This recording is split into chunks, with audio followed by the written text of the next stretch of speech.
what can you say about VP Sara and the impeachment and the whole? Let's start with that. Yes.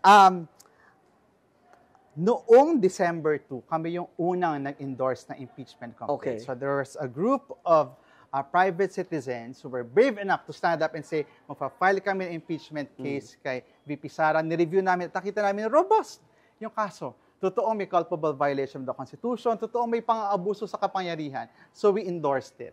Dumaan siya sa proseso sa House of Representatives. May 3 complaints. And then, dumating yung panahon, merong isa pang complaint at pumirma yung more than 1/3 of the House of Representatives. Okay. Nakarating sa Senado. So, pagdating sa Senado, inupuan, inattempt i-dismiss, nakarating sa, nagkaso sa Korte Suprema, at tapos ngayon ay parang nasa limbo tayo. Kasi it was archived or laid on the table doon sa Senate. No? Kasi, pero nangyari yon kahit wala pa yung final decision ng Supreme Court. Kasi kahit na merong decision yung Supreme Court, nag-motion for reconsideration pa rin kami.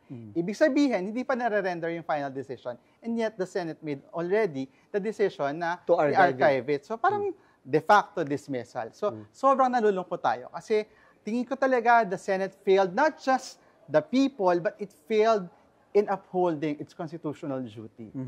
Kasi talagang sila ang ultimate arbiter pagdating sa impeachment. So, hindi nila ginawa yung trabaho nila na magkaroon ng trial. Deserve ng taong bayan marinig yung mga ebidensya. Tsaka parang tingin ko yata, parang it's a disservice naman to, it's demeaning on the part of the Senate. Parang, eto lang tingin ko lang, no, na para sabihin sa House of Representatives, who, if I may say, are not just sila 24 great minds, kayo supposed to be 200 plus great minds to actually decide now, let's do this against 24 na, okay, check and balances yan, no? Pero para bang, hindi yata pinag-aralan masyado, parang ganun, parang lumabas di ba? Na, kaya binalik sa inyo, pag-aralan nyo muna ulit, or something like that. Medyo, violative ng interparliamentary courtesy at the very least, at the very least, if I want to be diplomatic about it. Pero at the same time, tingin ko talagang betrayal siya nung tiwala ng taong bayan sa Senado. More than the parliamentary procedures.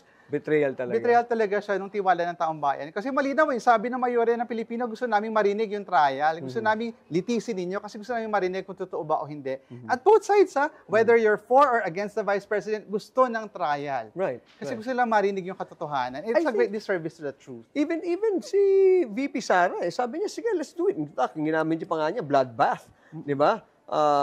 Which I'm hoping is not literal, no? Given the record of their family, sana hindi. Ganun ba?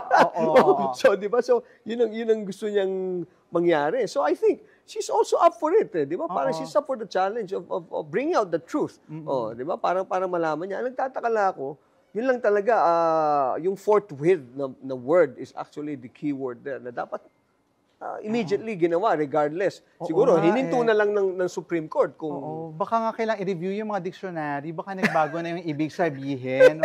So medyo marami-rami tayong mga dictionaryo na kinakailang revisahin dahil sa bagong definition na ginawa ng Senado na pinaikot-ikot nila yung forthwith. So nakakahiya naman sa forthwith, nakakaloka.